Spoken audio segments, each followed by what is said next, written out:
ಒಮ್ಮೆ ಕೆಮ್ಮು ಶುರುವಾಯಿತು ಅಂದರೆ ಅದು ಶ್ವಾಸವನ್ನು ಹಿಂಡಿ ಹಿಪ್ಪೆ ಮಾಡಿಬಿಡುತ್ತೆ. ಕೆಮ್ಮಿ ಕೆಮ್ಮಿ ಹೈರಾಣಾಗುವಂಥ ಸ್ಥಿತಿ ನಿರ್ಮಾಣವಾಗುತ್ತೆ. ಉಸಿರಾಟಕ್ಕೆ ಕುತ್ತು ತಂದು ಶ್ವಾಸಕ್ಕೆ ತೊಂದರೆ ಕೊಡುವ ಕೆಮ್ಮಿನ ಶಮನ ಹೇಗೆ? ಈ ಟಿಪ್ಸ್ ಫಾಲೋ ಮಾಡಿ ಸಾಕು. ಇನ್ನೇನು ಚಳಿಗಾಲ ಆರಂಭವಾಗೋ ಹೊತ್ತು. ವಾತಾವರಣ ಬದಲಾಗುವ ಜೊತೆಗೆ ಆರೋಗ್ಯ ಸಮಸ್ಯೆಯೂ ಕಾಣಿಸಿಕೊಳ್ಳೋ ಸಮಯ ಇದು. ಈ ಸಮಯದಲ್ಲಿ ಸಾಮಾನ್ಯವಾಗಿ ಎಲ್ಲರಿಗೂ ಕಾಡೋ ಸಮಸ್ಯೆ ಅಂದ್ರೆ ಕೆಮ್ಮು ಮತ್ತು ಗಂಟಲು ನೋವು. ಇದು ಕಿರಿಕಿರಿ ಉಂಟು ಮಾಡೋದರ ಜೊತೆಗೆ ಗಂಟಲು ಕಟ್ಟಿದಂತಾಗಿ ಆಹಾರ ಸೇವಿಸಲು ಸಮಸ್ಯೆ ತಂದೊಡ್ಡತ್ತೆ. ಹವಾಮಾನ ಬದಲಾವಣೆ ಮಾತ್ರ ಅಲ್ಲ, ಅಲರ್ಜಿ ಮತ್ತು ಮಾಲಿನ್ಯದ ಕಾರಣದಿಂದಲೂ ಈ ಸಮಸ್ಯೆ ಕಂಡುಬರುವ ಸಾಧ್ಯತೆ ಇದೆ. ಕೆಲವೊಮ್ಮೆ ಅದರಲ್ಲೂ ರಾತ್ರಿ ಕೆಮ್ಮು ಬಂದ್ರೆ ಅದನ್ನು ನಿಯಂತ್ರಿಸಲು ಸಾಧ್ಯವೇ ಆಗೋದಿಲ್ಲ. ಆದರೆ ಚಿಂತೆ ಮಾಡಬೇಕಾಗಿಲ್ಲ. ಮನೆಯಲ್ಲೇ ದೊರೆಯುವ ವಸ್ತುಗಳ ಸಹಾಯದಿಂದ ಕೆಮ್ಮಿನ ಸಮಸ್ಯೆಯಿಂದ ಪಾರಾಗಬಹುದು. ಚಳಿಗಾಲದಲ್ಲಿ ಸಾಮಾನ್ಯವಾಗಿ ಕಾಡುವ ಕೆಮ್ಮು ಮತ್ತು ಗಂಟಲು ನೋವಿನ ಸಮಸ್ಯೆಗೆ ಉತ್ತಮ ಮನೆಮದ್ದು ಇಲ್ಲಿದೆ. ನಿಲ್ಲದ ಕೆಮ್ಮಿನಿಂದ ಮುಕ್ತಿ ಹೊಂದಲು ಮನೆಮದ್ದು. ಕೆಮ್ಮಿ ಕೆಮ್ಮಿ ಸುಸ್ತಾಯ್ತಾ? ಈ ಟಿಪ್ಸ್ ಫಾಲೋ ಮಾಡಿ. ಕೆಮ್ಮು ಸಮಸ್ಯೆ ಪರಿಹಾರಕ್ಕೆ ನಮ್ಮ ಹಿರಿಯರ ಕಾಲದಿಂದಲೂ ಬಳಸ್ತಾ ಇರೋ ಮನೆಮದ್ದು ಅಂದ್ರೆ ಅದು ಜೇನು. ಇತರ ಯಾವುದೇ ಅಲೋಪತಿ ಔಷಧಿಗಿಂತಲೂ ಜೇನು ಕೆಮ್ಮಿನ ಸಮಸ್ಯೆಗೆ ಉತ್ತಮ ಪರಿಹಾರ. ವಿಶೇಷ ಅಂದ್ರೆ ಇದು ಎಲ್ಲ ವಯಸ್ಸಿನವರಿಗೂ ಪರಿಣಾಮಕಾರಿ.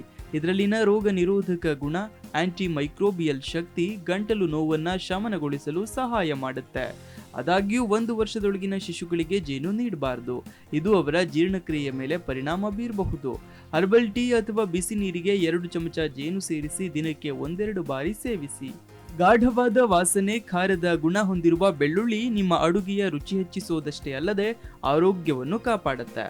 ಇದರಲ್ಲಿ ಆಂಟಿ ವೈರಲ್, ಬ್ಯಾಕ್ಟೀರಿಯಾ ವಿರೋಧಿ ಮತ್ತು ಉರಿಯೂತ ವಿರೋಧಿ ಗುಣಗಳಿವೆ. ಹೀಗಾಗಿ ಪ್ರತಿದಿನ ಬೆಳ್ಳುಳ್ಳಿ ತಿನ್ನೋದ್ರಿಂದ ರಕ್ತದೊತ್ತಡ ನಿಯಂತ್ರಿಸುವ ಜೊತೆಗೆ ರೋಗ ನಿರೋಧಕ ಶಕ್ತಿಯನ್ನು ಹೆಚ್ಚಿಸಬಹುದು. ಕೆಮ್ಮು ಕಾಣಿಸ್ಕೊಂಡ್ರೆ ಬೆಳ್ಳುಳ್ಳಿ ಎಸಳು ಮತ್ತು ಲವಂಗವನ್ನ ಹುರಿದು ಮಲಗುವ ಮುನ್ನ ಸೇವಿಸಿ. ಅಲ್ಲದೆ ತುಪ್ಪದಲ್ಲಿ ಹುರಿದ ಬೆಳ್ಳುಳ್ಳಿಯನ್ನು ನಿಮ್ಮ ಆಹಾರಕ್ಕೆ ಸೇರಿಸಿಯೂ ಸೇವಿಸಬಹುದು. ಇದು ಕೆಮ್ಮಿನಿಂದ ಮುಕ್ತಿ ನೀಡುವ ಜೊತೆಗೆ ಜೀರ್ಣಕ್ರಿಯೆಯನ್ನು ಹೆಚ್ಚಿಸುತ್ತೆ. ನಮ್ಮ ಹಿರಿಯರು ಕೆಮ್ಮಿಗೆ ಕಂಡುಕೊಂಡ ಇನ್ನೊಂದು ಅದ್ಭುತ ಔಷಧಿ ಶುಂಠಿ. ನೆಗಡಿ, ಕೆಮ್ಮು, ಕಫದ ಸಮಸ್ಯೆಯಿಂದಲೂ ಇದು ನಿಮ್ಮನ್ನ ಕಾಪಾಡುತ್ತೆ. ಅಧ್ಯಯನವೊಂದರ ಪ್ರಕಾರ ಶುಂಠಿಯಲ್ಲಿರುವ ಜಿಂಜರೋಲ್ ಎಂಬ ರಾಸಾಯನಿಕ ಸಂಯುಕ್ತವು ಕೆಮ್ಮು ಸೇರಿದಂತೆ ಅಸ್ತಮಾದ ರೋಗ ಲಕ್ಷಣಗಳನ್ನು ನಿಯಂತ್ರಿಸುವ ಶಕ್ತಿ ಹೊಂದಿದೆ. ಬಿಸಿ ಬಿಸಿಯಾದ ಶುಂಠಿ ಚಹಾ ಸೇವನೆ ಜೊತೆಗೆ ಕರಿಮೆಣಸಿನ ಪುಡಿ ಮತ್ತು ಜೇನನ್ನು ಸೇರಿಸಿದ ಶುಂಠಿ ಜ್ಯೂಸ್ ಕುಡಿಯೋದ್ರಿಂದ ಕೆಮ್ಮು ನಿಯಂತ್ರಣಕ್ಕೆ ಬರುತ್ತೆ. ಆದ್ರೆ ನೆನಪಿಡಿ, ಶುಂಠಿಯು ಅತಿಯಾದ ಸೇವನೆಯೂ ಕೂಡ ಅಪಾಯಕಾರಿ.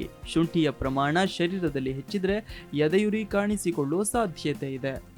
ಅನಾನಸ್ ಹಣ್ಣು ಕೂಡ ಕೆಮ್ಮನ್ನು ನಿಯಂತ್ರಿಸಬಲ್ಲದು. ಇದರಲ್ಲಿ ಬ್ರೊಮೊಲೈನ್ ಎಂಬ ಅಂಶ ಇದ್ದು ಇದನ್ನ ಕೆಮ್ಮಿಗೆ ಪರಿಣಾಮಕಾರಿ ಪರಿಹಾರ ಅಂತ ಪರಿಗಣಿಸಲಾಗಿದೆ.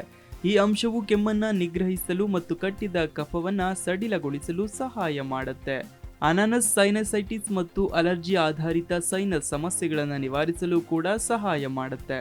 ಕೆಮ್ಮು ನಿಯಂತ್ರಣಕ್ಕೆ ಬರಲು ಅನಾನಸು ಹಣ್ಣಿನ ತುಂಡನ್ನ ಆಗಾಗ ತಿಂತಿರಿ ಅಥವಾ ಅನಾನಸ್ ತಾಜಾ ಜ್ಯೂಸ್ ಅನ್ನು ದಿನಕ್ಕೆ 2 ಬಾರಿ ಸೇವಿಸಬಹುದು. ಕೋಲ್ಡ್ ಆಗಿರೋ ಹಣ್ಣು ಮತ್ತು ಜ್ಯೂಸ್ ಸೇವಿಸಬೇಡಿ. ಭಾರತೀಯ ಪ್ರತಿ ಅಡುಗೆ ಮನೆಯಲ್ಲಿ ಕಾಣಸಿಗುವ ಅರಿಶಿನ ಅದ್ಭುತ ಔಷಧೀಯ ಗುಣಕ್ಕೆ ಪ್ರಸಿದ್ಧ. ಆಗಾಗ ಕಂಡುಬರುವ ವಿವಿಧ ಆರೋಗ್ಯ ಸಮಸ್ಯೆಗಳನ್ನು ನಿವಾರಿಸುವಲ್ಲಿ ಇದು ಪ್ರಧಾನ ಪಾತ್ರ ವಹಿಸುತ್ತೆ. ಶತಮಾನಗಳ ಹಿಂದೆಯೇ ಆಯುರ್ವೇದ ಪ್ರಕಾರದಲ್ಲಿ ಅರಿಶಿನವನ್ನು ಬಳಸಲಾಗ್ತಿತ್ತು.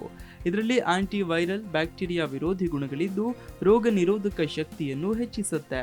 ಮಲಗುವ ಮುನ್ನ ಬಿಸಿ ಹಾಲಿಗೆ 1/4 ಚಮಚ ಅರಿಶಿನ ಪುಡಿ ಸೇರಿಸಿ ಚೆನ್ನಾಗಿ ಮಿಶ್ರಣ ಮಾಡಿ ಕುಡಿಯೋದ್ರಿಂದ ಕೆಮ್ಮನ್ನು ನಿವಾರಿಸಬಹುದು. ಉಪ್ಪು ನೀರಿನಿಂದ ಬಾಯಿ ಮುಕ್ಕಳಿಸುವುದು ಗಂಟಲು ನೋವಿಗಿರೋ ಪರಿಣಾಮಕಾರಿ ಔಷಧ. ಇದನ್ನೇ ವೈದ್ಯರು ಕೂಡ ಸೂಚಿಸ್ತಾರೆ. ಇದು ಮೂಗು ಮತ್ತು ಇತರೆಡೆಗಳಲ್ಲಿ ಕಟ್ಟಿ ನಿಂತಿರುವ ಕಫವನ್ನ ಕರಗಿಸುತ್ತೆ. ಆದ್ರೆ ಇದನ್ನ ಮಕ್ಕಳಲ್ಲಿ ಪ್ರಯೋಗಿಸಲು ಸಾಧ್ಯವಾಗೋದಿಲ್ಲ, ಯಾಕಂದ್ರೆ ಅವರು ಈ ನೀರನ್ನ ಕುಡಿದು ಬಿಡೋ ಸಾಧ್ಯತೆ ಇದೆ. 1 ಲೋಟ ಬಿಸಿ ನೀರಿಗೆ 1/4 ಚಮಚ ಕಲ್ಲುಪ್ಪು ಸೇರಿಸಿ ದಿನದಲ್ಲಿ 3-4 ಬಾರಿ ಬಾಯಿ ಮುಕ್ಕಳಿಸುವುದರಿಂದ ಗಂಟಲು ನೋವಿನಿಂದ ಶೀಘ್ರ ಪರಿಹಾರ ಪಡಿಬಹುದು. ಪುದೀನ ಎಲೆಗಳಲ್ಲಿ ಮೆಂಥಾಲ್ ಎನ್ನುವ ರಾಸಾಯನಿಕವಿದ್ದು ಇದು ಕೆಮ್ಮಿನಿಂದ ನಿಮಗೆ ಮುಕ್ತಿ ಒದಗಿಸುತ್ತೆ. ದಿನಕ್ಕೆ 2-3 ಬಾರಿ ಪುದೀನ ಚಹಾ ಕುಡಿಯುವ ಮೂಲಕ ಕೆಮ್ಮಿನ ಸಮಸ್ಯೆಯಿಂದ ಪಾರಾಗಬಹುದು. ಅಲ್ಲದೆ ಪುದೀನ ಎಣ್ಣೆಯನ್ನು ಬಳಸಬಹುದು. ಸ್ಟೀಮ್ ತೆಗೆದುಕೊಳ್ಳೋದು ಕೆಮ್ಮು, ಕಫದ ಸಮಸ್ಯೆಯಿಂದ ಪಾರಾಗಲು ಕೈಗೊಳ್ಳಬಹುದಾದ ಸರಳ ವಿಧಾನ. ನೀವು ಎಳೆದುಕೊಳ್ಳೋ ಬಿಸಿ ಬಿಸಿಯಾದ ಗಾಳಿ ಕಫವನ್ನು ಕರಗಿಸಿ ಕೆಮ್ಮಿನ ಸಮಸ್ಯೆಯಿಂದ ನಿಮಗೆ ಮುಕ್ತಿ ನೀಡುತ್ತೆ. ಒಂದು ಪಾತ್ರೆಯಲ್ಲಿ ಕುದಿಯುವ ನೀರು ತೆಗೆದುಕೊಳ್ಳಿ, ಅದಕ್ಕೆ ವಿಕ್ಸ್, ನೀಲಗಿರಿ ಎಣ್ಣೆ ಮತ್ತಿತರ ಕಫ ನಿರೋಧಕ ಔಷಧವನ್ನ ಬೆರೆಸಿ. ಮುಖ, ತಲೆ ಕವರ್ ಆಗುವಂತೆ ಟವಲ್ ಹೊದ್ದು ಬಗ್ಗಿ ಹೊಗೆಯನ್ನ ಮೂಗಿನ ಮೂಲಕ ಎಳೆಯಿರಿ. ಹೀಗೆ ಸುಮಾರು 5 ನಿಮಿಷಗಳ ಕಾಲ ಮಾಡಿ. ಆದರೆ ಬಾಗುವಾಗ ಮುಖಕ್ಕೆ ಬಿಸಿ ನೀರು ಸೋಕದಂತೆ ಎಚ್ಚರಿಕೆ ವಹಿಸಿ ಮತ್ತು ಸ್ಟೀಮ್ ತೆಗೆದುಕೊಂಡ ಕೂಡಲೇ ಸಾಕಷ್ಟು ನೀರು ಕುಡಿಯಿರಿ.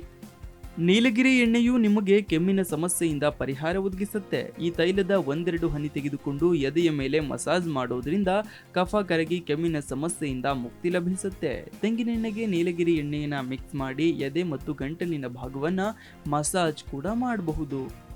ಈ ಮನೆಮದ್ದುಗಳನ್ನು ಪ್ರಯತ್ನಿಸುವುದರಿಂದ ಕೆಮ್ಮಿನ ಶಮನ ಸುಲಭವಾಗಿ ಆಗಲಿದೆ.